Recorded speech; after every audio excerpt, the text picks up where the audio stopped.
Bonjour les amis, dans cette vidéo, nous concluons notre discussion des 3 fêtes de la semaine pascale décrites dans Lévitique chapitre 23 et nous aborderons notamment la fête des prémices. Dans une vidéo précédente, nous avons parlé de Pessah ou Pâques qui veut dire passage et commémore le passage du jugement de Dieu sur l'Égypte et la façon dont le sang de l'agneau a protégé le peuple d'Israël de la mort.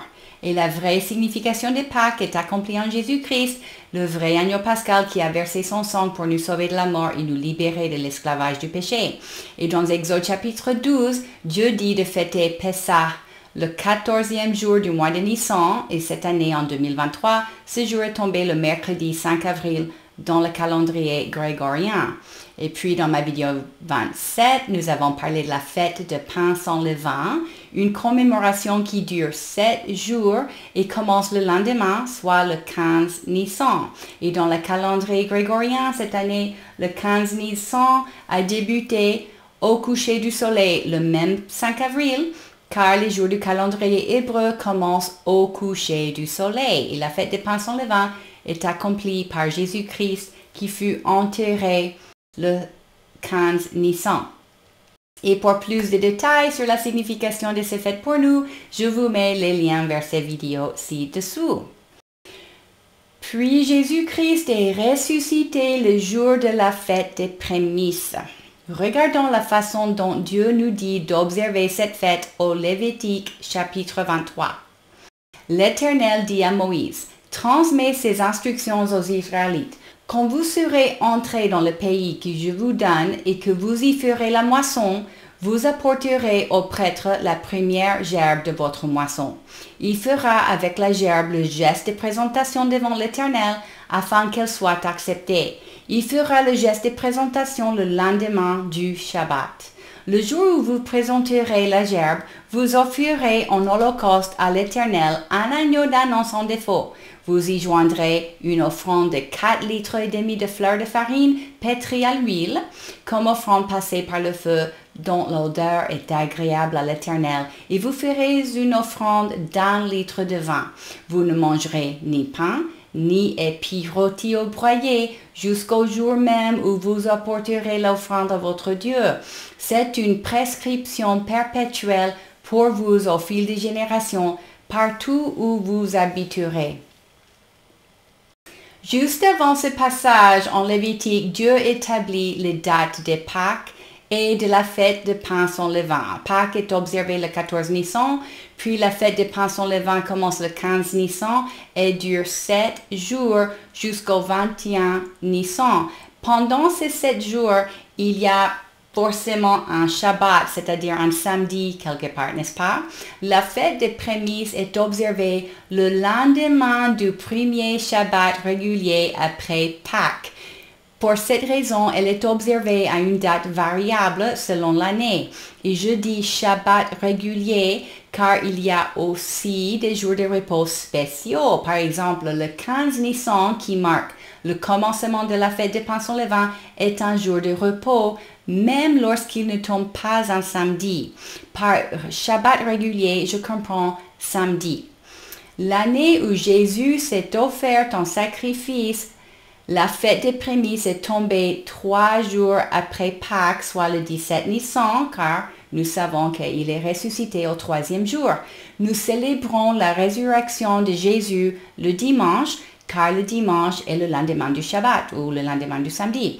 La fête des prémices tombe donc toujours un dimanche. La fête des prémices commémore le jour où les Hébreux ont croisé la mer et le Pharaon est mort, marquant le passage de l'esclavage à la liberté. La fête des prémices correspond aussi à la récolte de l'orge. Rappelons les instructions dans Lévitique 23. Vous apporterez au prêtre la première gerbe de votre moisson. Il fera avec la gerbe le geste de présentation devant l'Éternel afin qu'elle soit acceptée. Il fera le geste de présentation le lendemain du Shabbat. Avant de moissonner l'orge, Une gerbe d'orge était coupée et présentée aux prêtres dans le temple à Jérusalem. Cela veut dire que les gens avaient besoin de faire un pèlerinage à Jérusalem pour présenter la première gerbe avant de pouvoir faire la récolte. Cela demandait une grande foi, car si vous êtes agriculteur, vous ne voulez pas faire un long voyage au moment où l'orge est prête à moissonner. Cet acte de présenter la première gerbe dans le temple démontrait la confiance que le peuple avait en Dieu pour protéger leur récolte. Et dans ma vidéo numéro 23, nous avons vu la loi des prémices expliquée dans Romains 11:16 où l'apôtre Paul dit « Or, si les prémices sont saintes, la masse l'est aussi, et si la racine est sainte, les branches le sont aussi. » Le fait de donner à Dieu les prémices de la récolte donnait à Dieu le droit légal de bénir toute leur récolte, selon la loi des prémices. C'est pour cela, d'ailleurs, que nous payons la dîme. Pour plus de détails sur la dîme et la loi des prémices, je vous mets le lien vers une vidéo que j'ai faite à ce sujet ci-dessous. La première gerbe de la moisson symbolise Jésus. Regardons quelques versets à ce sujet. Hébreux 1, versets 5 à 6 dit que Jésus est le premier-né de Dieu. Colossiens 1, 15 dit que Jésus est le premier-né de toutes les créatures. Apocalypse 1, 5 dit que Jésus est le premier-né d'entre les morts. Romains 8, 29 dit que Jésus est le premier-né de plusieurs frères. 1 Corinthiens 15, versets 20 à 23 dit que Jésus est les prémices de tous les ressuscités. Tôt le matin de la fête des prémices, le grand prêtre faisait un geste de présentation devant l'Éternel afin que la gerbe soit acceptée. De même, ce même matin, Jésus est ressuscité et est allé se présenter devant Dieu le Père en tant que prémisse. Dans Jean chapitre 20, nous lisons que Marie de Magdala s'est rendue tôt le dimanche matin au tombeau de Jésus et qu'elle l'a trouvé ouvert et vide. Puis elle a vu Jésus et au verset 17, Jésus lui dit « Ne me retiens pas, car je ne suis pas encore monté vers mon Père, mais va trouver mes frères et dis-leur que je monte vers mon Père et votre Père, vers mon Dieu et votre Dieu. » C'est-à-dire que juste après sa résurrection, Jésus est allé vers Dieu pour se présenter en tant que prémisse. Cela est arrivé tôt le matin du dimanche, au moment même où les grands prêtres présentaient la gerbe d'orge devant l'Éternel dans le temple. Et qui est le grand prêtre qui a présenté Jésus? Jésus lui-même, car la Bible nous enseigne que maintenant c'est Jésus qui est le grand prêtre qui fait ce service devant Dieu dans le temple céleste. Par conséquent, Christ devait devenir semblable en tout à ses frères afin d'être un grand prêtre rempli de compassion et fidèle dans le service de Dieu pour faire l'expiation des péchés du peuple. C'est pour cela que nous n'avons plus besoin d'un temple de pierre ni de prêtres pour faire ce genre de service pour nous, car nous avons en Christ un grand prêtre qui est toujours en train de faire l'expiation de nos péchés et intercéder pour nous. Et c'est pour cela aussi que nous prions directement à Dieu et non aux intermédiaires. Nous ne prions pas aux saints, ni à Marie, ni aux anges.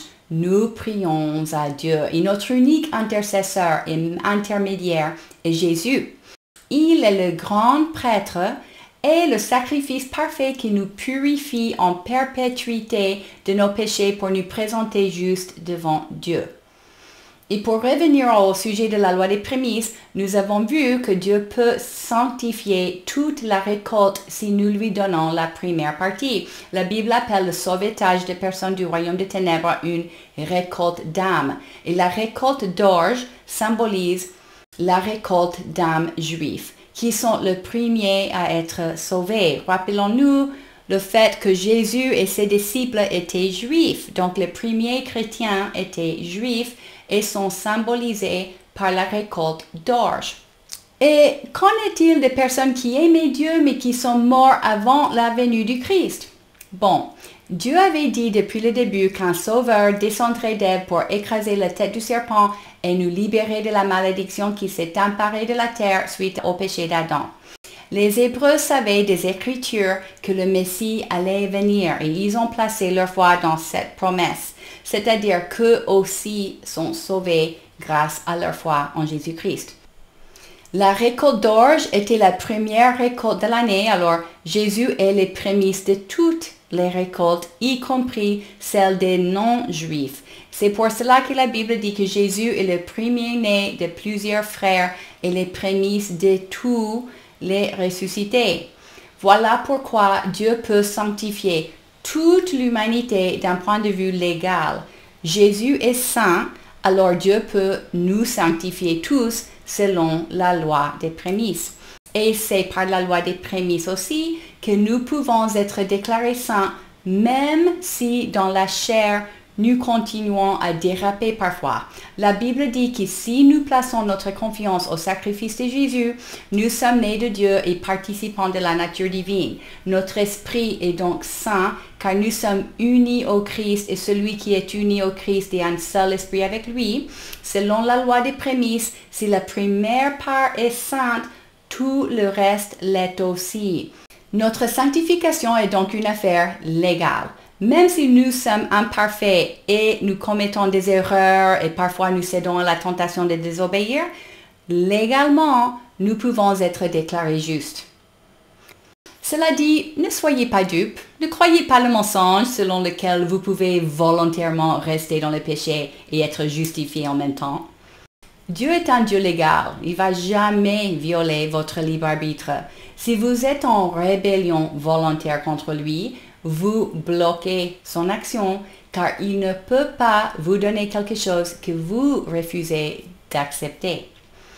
Mais si nous confessons nos péchés et nous repentons, Dieu est fidèle pour nous pardonner. Dans 1 Jean chapitre 1, versets 8 à 9, il est écrit « Si nous disons que nous n'avons pas de péché, nous nous trompons nous-mêmes et la vérité n'est pas en nous.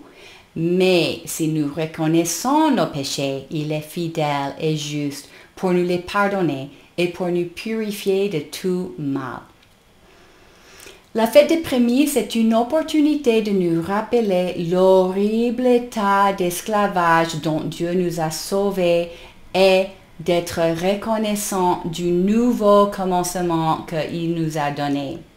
Christ s'est donné lui-même pour nos péchés afin de nous arracher à l'actuel monde mauvais et nous transporter dans son royaume avec un libre accès à toute bénédiction spirituelle dans les lieux célestes. Gloire à Dieu! La prochaine fête de l'Éternel décrite dans Lévitique 23 est Shavuot, que nous appelons Pentecôte, et nous l'examinerons dans une prochaine vidéo. En attendant, soyez bénis et à bientôt!